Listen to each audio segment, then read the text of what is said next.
नमस्कार, मैं हूं जितेंद्र खिलनानी और आप देख रहे हैं हिंदुस्तान मेल न्यूज। अब होगी मुद्दों की बात सच के साथ।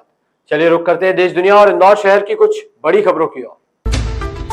मामूली बात को लेकर विजयनगर थाने के सामने दो गुटों में जमकर लात घूंसे चले। मारपीट का वीडियो सोशल मीडिया पर जमकर वायरल भी हो रहा है। घटना की जानकारी मिलते ही पुलिस ने प्रकरण दर्ज कर गाड़ी नंबर के आधार पर आरोपियों की तलाश में जुट गई है। दरअसल इंदौर में नाइट कल्चर को लेकर लगातार राजनीति गर्मा रही है, तो वहीं दूसरी ओर नाइट कल्चर के दौरान युवक युवतियों के कई वीडियो सोशल मीडिया पर काफी वायरल हो रहे हैं। ऐसा ही एक ताजे मामले में नशे में धुत युवकों का मारपीट का वीडियो सोशल मीडिया पर काफी वायरल हो रहा है। ऐसा ही ताजा मामला विजयनगर थाना से महज कुछ ही कदम की दूरी पर आपसी कार्य कराने को लेकर नशे में धुत दो पक्षों में जमकर लात घूंसे चले। दोनों ही पक्ष के युवकों का मारपीट का वीडियो सामने आया है। घटना की जानकारी के बाद पुलिस ने वीडियो के आधार पर आरोपियों की गिरफ्तारी के प्रयास शुरू कर दिए हैं। पुलिस के हाथ कुछ गाड़ियों के नंबर भी सामने आए हैं, जिसको लेकर पुलिस जांच कर रही है।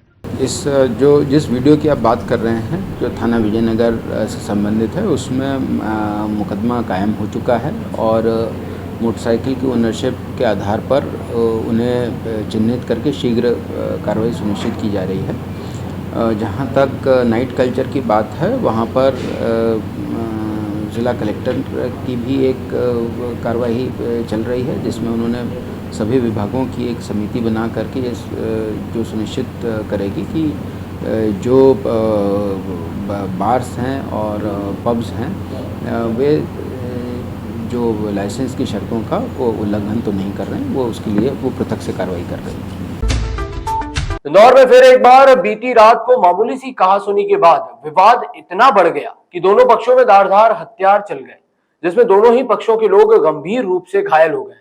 तो वहीं एक रंजन तिवारी नामक युवक की एमवाय हॉस्पिटल में इलाज के दौरान मौत भी हो गई। दरअसल लसूड़िया थाना क्षेत्र के बापू गांधी नगर में बीती रात एक घर में कुछ युवक आए हुए थे और इसी बात से नाराज होकर पड़ोस में रहने वाले कुछ लोगों द्वारा आपत्ति जाहिर करते हुए विवाद करना शुरू कर दिया।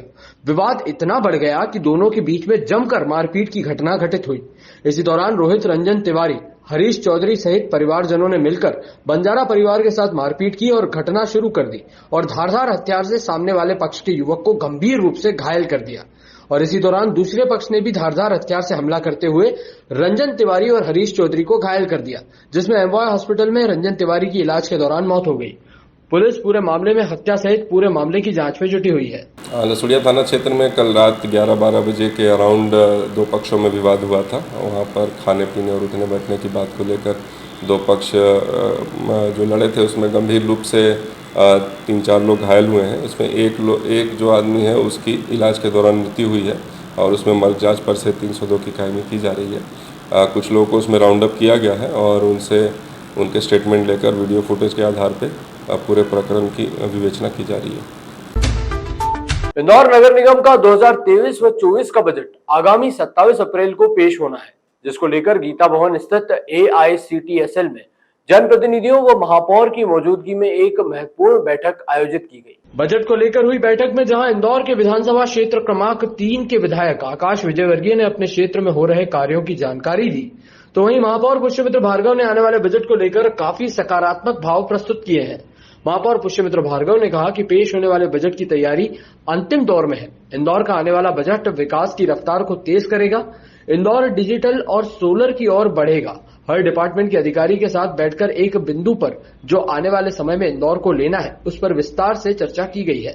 बजट की तैयारी अंतिम दौर में है। इंदौर का आने वाला बजट विकास की रफ्तार को तेज करेगा। इंदौर डिजिटल और सोलर की ओर बढ़ेगा। हर डिपार्टमेंट के अधिकारियों के साथ बैठकर एक एक बिंदु पर जो आने वाले समय में इंदौर को लेना है, उस पर बहुत विस्तार से चर्चा की है। मुझे विश्वास है कि 2023-24 का बजट अनूठा, अनुपम और नया संदेश देने वाला होगा। साथ ही विधानसभा 3 जो कि इसमें स्मार्ट सिटी भी है, उसके कई महत्वपूर्ण काम जो चल रहे हैं उनको भी हमने रिव्यू किया। उसकी डिटेल जानकारी विधायक श्री आकाश विजयवर्गीय जी आपको देंगे तो उचित होगा। इंदौर के बड़े उद्योगपति हेमंत नेमा के खिलाफ एक के बाद एक 2 प्रकरण दर्ज किए जा चुके हैं। आपको बता दें कि ये वही हेमंत हैं जिसने 2 वर्ष पूर्व अपने नौकर की हत्या में जेल भी गए थे। कुछ माह पहले ही जमानत पर छूट कर आए हैं। फिलहाल पूरे मामले में पुलिस बारीकी से जांच पड़ताल में जुटी हुई है। दरअसल हेमंत नीमा पर लसूड़िया थाना क्षेत्र में पिछले दिनों व्यापारी को डराने धमकाने का प्रकरण दर्ज किया गया था और उसी के बाद फिर दोबारा से चंदन नगर थाने पर भी इसी तरह का एक और प्रकरण दर्ज हुआ है। बताया जा रहा है कि अन्य व्यापारियों पर जानलेवा हमला और फैक्ट्री में घुसकर तोड़फोड़ करने की धारा में प्रकरण दर्ज किया गया है। तो वहीं राजनीतिक रसूख रखने वाले हेमंत नीमा की राजनीति के बीच समीकरण बिगड़ते हुए नजर आ रहे हैं, क्योंकि एक के बाद एक प्रकरण दर्ज होने के चलते उनके ऊपर राजनीतिक आकाओं के हाथ उठते हुए नजर आ रहे हैं। फिलहाल दोनों ही मामलों में पुलिस ने उद्योगपति हेमंत नीमा के खिलाफ गंभीर धाराओं में प्रकरण दर्ज किया है। 2020 में उसमें हत्या का प्रकरण दर्ज हुआ था। राजनीतिक संरक्षण के चलते शायद तक उस समय वह अंदर हुआ था, लेकिन इस समय भी शायद तक उसे पुलिस नहीं पकड़ पा रही। 3 मामले दर्ज लगातार अंजाम दिया। हेमंत नेमा नाम है उसका। इसमें प्रकरण दर्ज किए जा चुके हैं और इनमें शीघ्र ही विवेचना पूर्ण करके कार्रवाई सुनिश्चित की जा रही है। इंदौर के MIG थाना क्षेत्र में रहने वाली एक फरियादी युवती द्वारा पुलिस को शिकायत दर्ज कराई गई कि ऑनलाइन जीवनसाथी.com से एक युवक से उसकी बातचीत चल रही थी कि तभी युवक द्वारा व्यापार को बढ़ाने के नाम पर उससे हजारों रुपए ऑनलाइन ट्रांसफर करा दिए गए और उसके बाद युवती से बातचीत करना भी बंद कर दिया गया।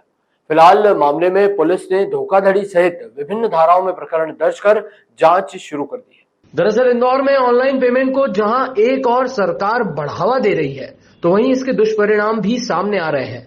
ऐसा ही एक ताजा मामला MIG थाना क्षेत्र में सामने आया है, जहां पर एक फरियादी युवती द्वारा पुलिस को शिकायत दर्ज कराई गई कि पिछले दिनों जीवनसाथी.com से गुजरात के अहमदाबाद में रहने वाले स्मिथ परमार के साथ उसकी दोस्ती हुई थी और उसी के बाद दोनों में बातचीत का दौर शुरू हो गया कि तभी युवक द्वारा व्यापार में नुकसान होने की बात कहते हुए युवती से हजारों रुपए ले लिए गए, जिसमें कुल राशि 82,000 रुपए बताई जा रही है।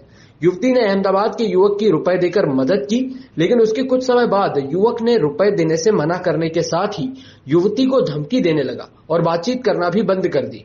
इस पूरे मामले में फरियादी युवती ने आहत होकर MIG थाना पहुंचकर धोखाधड़ी सहित विभिन्न धाराओं में प्रकरण दर्ज करवाया है।